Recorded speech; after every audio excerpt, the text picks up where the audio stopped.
میں پوچھنا چاہوں گا کہ رمضان المبارک کی سب سے بڑی برکت وہ کیا ہے؟ رمضان المبارک کی جو سب سے بڑی برکت ہے وہ تو خیر وہی ہے جو ہر نیک عمل کی ہے، اور وہ ہے اللہ تعالیٰ کی رضا۔ اللہ تعالیٰ کی رضا حاصل ہو گئی تو رمضان کی سب سے بڑی برکت جو ہے وہ حاصل ہو گئی۔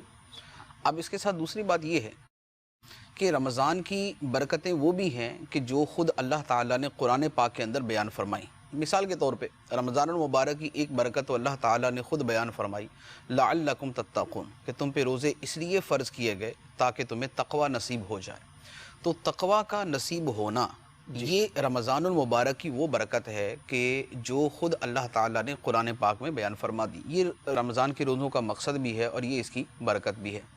تو اب گویا یوں سمجھ لیں کہ جس کو اللہ تعالیٰ کی رضا حاصل ہو گئی، جسے تقوی نصیب ہو گیا اور جسے توبہ کی توفیق مل گئی، اسے رمضان المبارک کی برکتوں کا بہت بڑا حصہ مل گیا۔ رضا الہی مل گئی پھر تو پورا ہی حصہ اس کو مل گیا، لیکن چونکہ رضا الہی ایک پوشیدہ امر ہے، ہمیں اس کا معلوم نہیں ہے کہ ہمیں حاصل ہوئی یا نہیں۔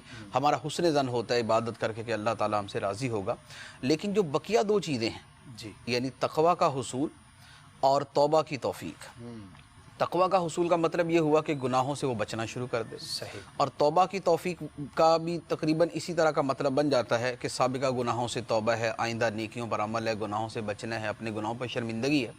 تو جسے یہ دو مقصد حاصل ہو گئے، یعنی توبہ کی توفیق مل گئی اور تقوی کی دولت نصیب ہو گئی، وہ اس بات کا قوی حسن ظن رکھ سکتا ہے کہ اسے اللہ تعالیٰ کی رضا بھی حاصل ہو گئی۔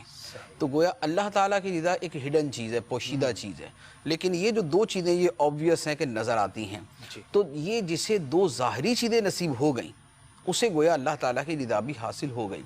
تو مین برکت جو ہے وہ تو یہی ہے، تقوی حاصل ہو جائے، گناہوں سے توبہ کی توفیق نصیب ہو جائے۔